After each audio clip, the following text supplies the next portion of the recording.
Allez, aujourd'hui on va s'intéresser à la monture RF de Canon. On va faire un petit état des lieux, où est-ce qu'on en est aujourd'hui, où est-ce qu'on va avec cette monture, est-ce que ça vaut le coup de l'utiliser. Moi je vois beaucoup de personnes dire que c'est beaucoup trop cher d'investir chez Canon, que les produits méritent pas forcément leur prix. Les personnes sont assez frustrées de pas pouvoir avoir cette monture qui est ouverte aux constructeurs tiers. Je suis pas là pour défendre ni contredire ces propos, chacun a le droit de dire son propre avis. Le but de cette vidéo c'est vraiment d'expliquer, de rentrer dans les détails, expliquer le fonctionnement de cette monture et des différents objectifs et tenter de répondre à cette fameuse question: qui a tué Pamela Rose? Ah non, ça c'est ce qui est écrit sur mon prompteur. La question c'est, pourquoi la monture RF n'est pas ouverte aux autres marques?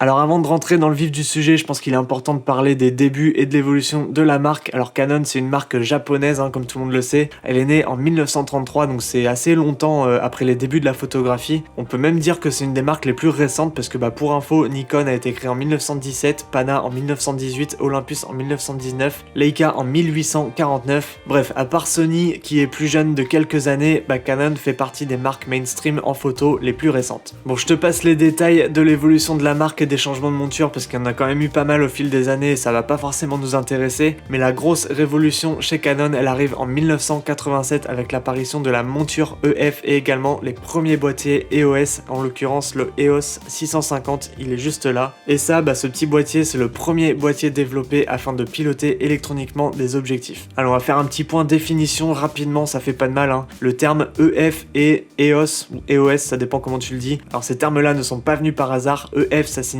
Electro-Focus pour mise au point électronique et EOS ça signifie Electro-Optical System qu'on pourrait traduire par système électro-optique. Et ça pour l'époque franchement ça a été une grosse révolution dans le monde de la photo parce que même si le principe de communication électronique existait déjà entre un boîtier et un objectif, il n'était pas aussi poussé que ce qu'a pu proposer Canon à l'époque et ça c'était pas rien. Et moi je dis ça comme si j'étais même pas né. En fait au lieu que le moteur d'autofocus soit situé dans le boîtier comme c'était souvent le cas chez Canon et chez les autres marques, cette fois il était placé directement dans l'objectif. Donc ça permet à ce que le boîtier et l'objectif communiquent sous forme d'alimentation et de signaux électroniques, tout ça dans le but d'améliorer la vitesse de mise au point. Donc ça montre déjà l'avance qu'avait Canon à ce niveau par rapport aux autres marques. Je précise aussi qu'à l'époque on est toujours dans de la photo argentique, il n'y a pas de capteur dans les appareils, ou alors très peu, ce sont des appareils compacts, c'est pas aussi démocratisé qu'on le connaît aujourd'hui, on est vraiment dans les débuts et c'est pas quelque chose que les gens vont utiliser. Du coup la naissance et l'évolution de la monture EF va apparaître la même année, donc en 1987, la technologie USM, donc Ultrasonic Motor, notamment avec l'arrivée du EF 300 mm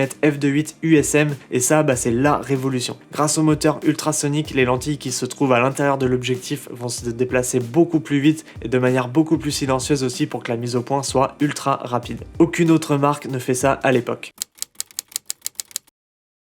Peu de temps après, on arrive dans les années 90, on voit apparaître les premiers objectifs dotés du mode de stabilisation qu'on note IS pour Image Stabilization. Là aussi, on va assister à une grosse révolution de la part de Canon parce que on va pouvoir aller jusqu'à 3 ou 4 stops de stabilisation sur certains objectifs et par exemple prendre une photo à main levée à 1/8 de seconde au 50 mm, chose qui était jusqu'alors impossible de faire. Alors je vais pas rentrer dans les détails de chaque innovation, de chaque nouveauté apportée par Canon sur les objectifs au fil des années et même sur les boîtiers, sinon la vidéo elle va durer 3 heures. Par contre, une chose importante à noter, dans les années 90, on a aussi des objectifs de marques tierces qui font leur apparition avec la monture EF et ça élargit énormément le choix des focales pour les consommateurs, ce qui fait qu'au fil des années, on va se retrouver avec des alternatives moins chères que celles proposées par la marque. Et même si au départ ces objectifs étaient à focus manuel, petit à petit on a vu de plus en plus d'objectifs de marques tierces avec des moteurs autofocus arriver sur le marché. À savoir que la monture EF a toujours été ouverte aux autres constructeurs d'objectifs, ce qui fait qu'on se retrouve avec un parc optique de plusieurs centaines d'articles. Clairement, on a de quoi faire et c'est ça qui attire tout le monde vers Canon.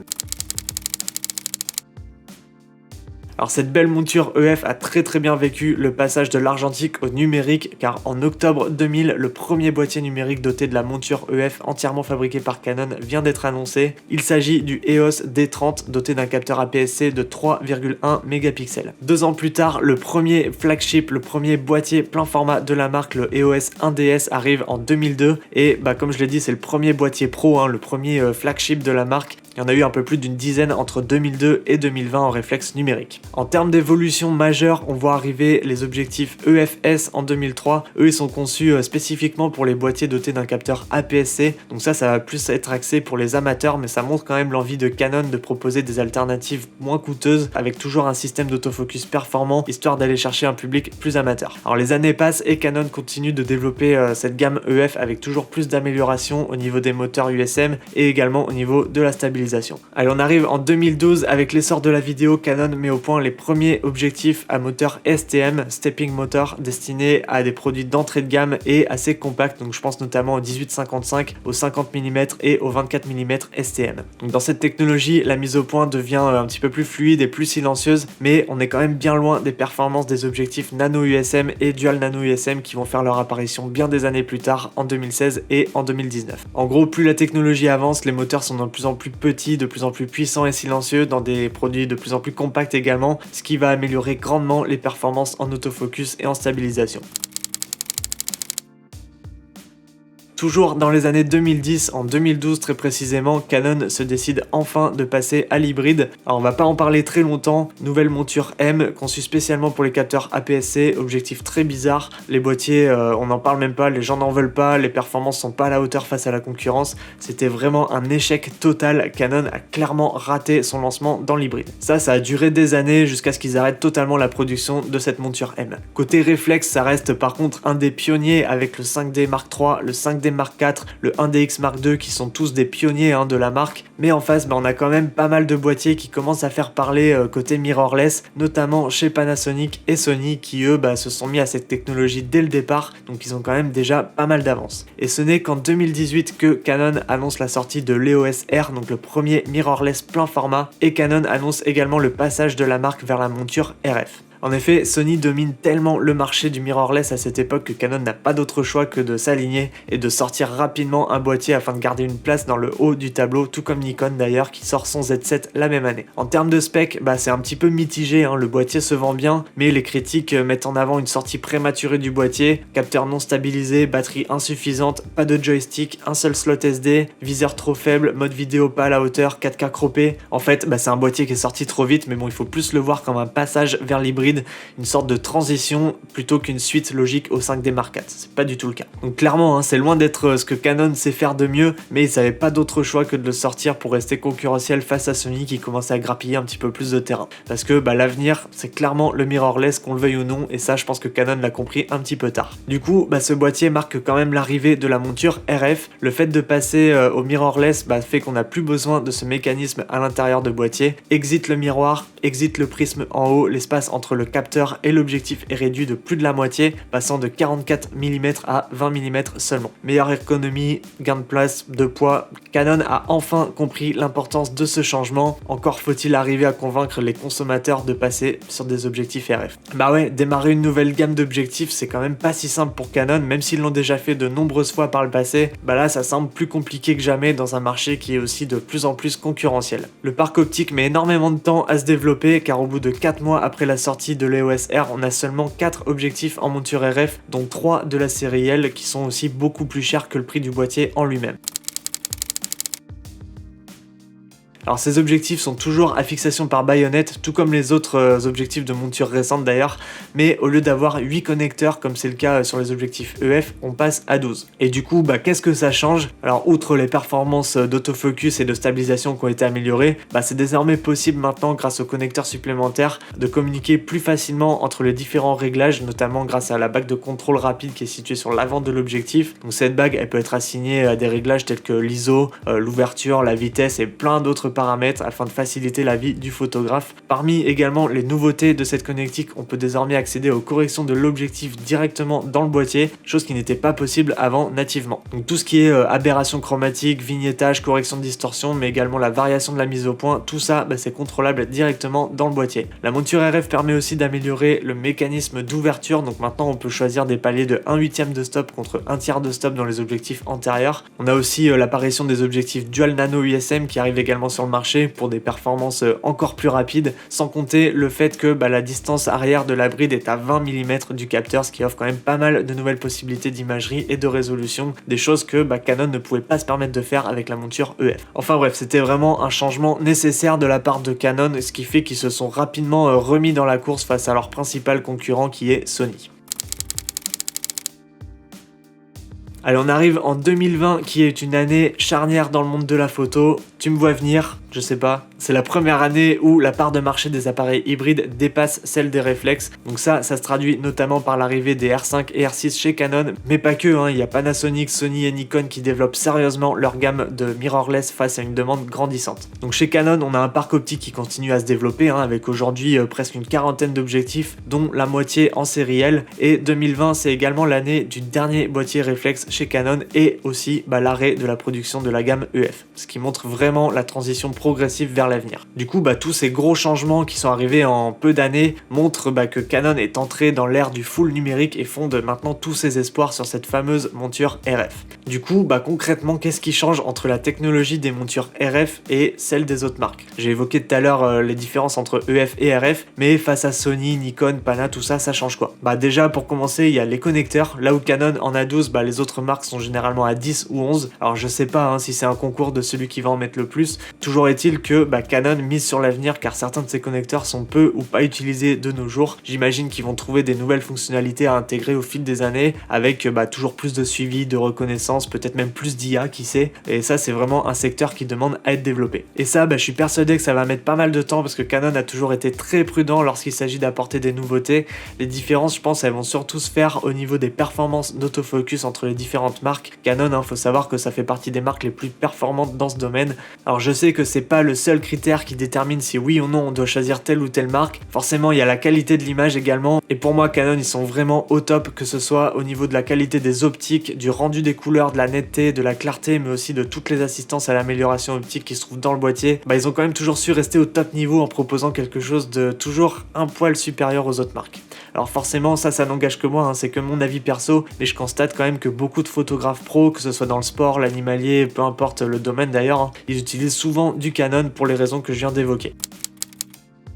Aujourd'hui, il faut savoir que Canon, c'est le leader mondial en termes de vente de matériel photo et vidéo depuis des années même, avec environ 46% de part de marché, loin devant Sony qui oscille entre 25 et 30%, Nikon à 11%, Fuji et Pana sont respectivement à 5,8 et 4,2% au premier semestre 2023. Alors franchement, tu fais ce que tu veux de cette info, en tout cas, ça montre bien le leadership de Canon encore aujourd'hui. Et autre info également, je savais pas où la mettre ailleurs dans cette vidéo, donc elle passe ici.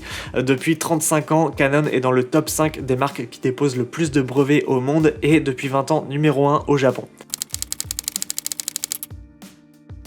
Bon alors, pourquoi la monture RF n'est pas dispo chez Sigma, Tamron, Samyang, peu importe le constructeur? Franchement, c'est assez compliqué de devoir répondre à cette question parce qu'il y a beaucoup de spéculations, mais finalement très peu d'infos. On a eu le droit à une tentative de la part de Viltrox et Samyang il y a quelques années qui ont proposé chacun des objectifs RF avec des connectiques, mais Canon a dit non. Les raisons sont assez floues, mais moi je pencherais plus pour une histoire de brevet et d'image de marque aussi. Les constructeurs qui ont essayé de reproduire ces connectiques ont fait du reverse engineering, donc soit ça a été mal fait, du coup Canon préfère tout stopper avant que ça se retourne contre eux et ne pas ternir leur image, soit tout simplement ils attendent de développer et de perfectionner encore plus leur système de connexion à 12 broches avant de l'ouvrir aux autres marques. En tout cas, la monture RF n'a jamais été fermée aux autres marques, c'est juste le système de connectique qui reste bloqué, parce que des objectifs RF, on en trouve un petit peu partout, à condition qu'ils soient entièrement manuels. Moi j'ai déjà utilisé par exemple des Laowa, des Sirui et tout un tas d'objectifs vintage grâce à des bacs d'adaptation sans aucun problème. Et il y a autre chose aussi, je pense que ça pourrait être un move assez smart de leur part. Je pense que Canon attend de développer à fond sa gamme avant de passer sa main aux autres constructeurs. Alors il y a certains sites de rumeurs qui évoquent l'arrivée d'une deuxième génération d'objectifs RF, par exemple le 70-200 2.8, le 50 mm f1.2, en tout cas une V2 de ceux qui sont sortis en 2018, alors même que la gamme est toujours incomplète 6 ans après son lancement. Ça fait des années que des personnes réclament des objectifs à ouverture f1.4, il n'y en a toujours pas chez Canon aujourd'hui, je sais pas du tout si ça viendra un jour. Alors quand est-ce que Canon va ouvrir sa monture? Il y a des signaux qui nous font penser que ce sera le cas en 2024. Moi je pense qu'il faut vraiment rester très prudent vis-à-vis de ça, parce que quand on analyse l'évolution de la marque depuis leur passage sur du mirrorless, ils font aucun move dans la précipitation. Tout est réfléchi à l'avance, ils prennent vraiment leur temps sur leur communication, sur leur sortie, etc. Et d'ailleurs, ils continuent à faire des prouesses, en témoigne ce 24-105 f2.8 qui est tout simplement génial. La review, elle arrive d'ici quelques jours. Sinon, il y a aussi le 10-20 mm f4 dont j'ai pu faire une review il y a quelques mois et qui est sorti récemment. Alors dès qu'il y a un salon de la photo quelque part dans le monde, les rumeurs affluent de partout, mais une rumeur ça reste une rumeur, on est sûr de rien, on peut que supposer et donner son avis selon l'état du marché, et c'est ce que j'essaye de faire aujourd'hui dans cette vidéo. Moi j'essaye de tirer aucune conclusion sans réellement savoir, mais je donne quand même un petit peu mon avis. Alors qu'en est-il de l'avenir de la monture? Quand on voit que la gamme EF a duré plus de 30 ans, a vécu un passage de l'argentique vers le numérique, chose qui est vraiment pas facile à faire, plusieurs versions de ses focales phares, et continue encore à être utilisée aujourd'hui par une bonne majorité de photographes professionnels, moi je me fais aucun souci quant à l'avenir des objectifs RF. Moi l'avenir je le vois surtout dans la vidéo, Canon a tout intérêt à développer d'autres boîtiers sous cette monture. Moi je pense notamment à la gamme ciné qui est très pauvre aujourd'hui, seule la C70, le R5C sont en RF, on a aussi la Red Komodo, mais c'est quand même pas Canon. En ciné haut de gamme, on a la C300 Mark III, la C500 Mark II qui sont en monture EF et qui ont aussi un grand besoin d'être remplacés. Donc voilà, moi je pense que ce sera le cas très bientôt, parce que il y a déjà des objectifs ciné qui commencent à être disponibles avec la monture RF, donc ils attendent plus que le boîtier qui va avec. En termes de boîtier photo, la gamme s'est pas mal élargie ces dernières années en touchant un public très amateur avec le R100 et le R50, jusqu'à des professionnels avec le R3. On a l'excellence de la PSC avec le R7, du full frame entrée de gamme gonflé de spec avec le R8, peut-être bientôt un successeur du R5 comme ça a été le cas pour le R6 Mark II. Bref, les boîtiers sont là, on peut quand même dire que Canon s'est bien implanté dans le marché des mirrorless et il leur a fallu du temps, et d'une manière générale, comme je l'ai dit tout à l'heure, Canon a toujours été très prudent sur l'évolution de ses gammes de produits. Je pense qu'ils prennent énormément de temps à analyser la concurrence, se servent de ça pour trouver toujours le petit plus qui fait qu'ils restent numéro 1 du marché, mais je pense que le move le plus smart durant l'année 2024, ce serait à la fois de développer la gamme d'objectifs avec du 1.4 par exemple, mais également d'ouvrir la monture aux marques tierces. Ces marques-là, elles sont plus approuvées, elles savent construire des objectifs, les performances sont tout aussi époustouflantes que celles des objectifs propres aux marques des boîtiers. Donc moi je sais pas ce qu'ils se disent dans les bureaux au Japon, peut-être qu'ils se disent non, on n'a pas besoin d'ouvrir aux autres marques, mais je sais pas si Canon continuera à être numéro 1 longtemps avec un parc optique de 40 objectifs. Alors certes c'est assez fourni, mais la majorité sont en gamme L, et on le sait tous, les objectifs pro de chez Canon sont chers, très cher, souvent plus cher que la concurrence pour le même type de focale, et je vois de plus en plus de gens quitter Canon pour cette raison purement financière. Du coup, le fait d'avoir une alternative un petit peu moins onéreuse, ça permettrait à beaucoup de gens de continuer à utiliser les boîtiers récents de Canon sans être frustrés par le prix des focales. Pour ce qui est de certaines focales fixes, du coup, le passage de EF à RF n'a pas changé grand chose en vrai, si ce n'est qu'une conception un peu plus récente, un peu plus moderne, et 12 connecteurs au lieu de 8. Après, c'est vrai que pour le reste des objectifs, Canon mise beaucoup sur la compacité et la légèreté. Est-ce que c'est vraiment un bon argument marketing, ou bien juste un move inévitable pour toutes les marques en fait, parce que c'est ça en fait que tout le monde veut, c'est de la compacité, du gain de place, du gain de poids. En tout cas, pour conclure, je dirais que la monture RF a vraiment un bel avenir devant elle, on est vraiment au tout début, au balbutiement. Les technologies embarquées demandent qu'à être améliorées au fil des années, et surtout au fil de la demande. Moi je sais pas si on verra Sigma proposer du RF en 2024, ça me semble trop beau pour être vrai. Tout ce que je sais, c'est que ça fait énormément de bruit et que beaucoup d'utilisateurs n'attendent que ça. Allez, je fais un petit peu de promo si jamais tu décides d'acheter du matos en ligne, code créateur Nicolas sur Miss Numérique, ça s'affiche juste ici, ça soutient directement la chaîne et tout le temps que je passe à préparer ce genre de vidéo. Allez, on débat de la monture RF dans les commentaires, j'ai hâte de vous lire, sinon il y a une autre vidéo qui est dispo juste ici, à tout de suite.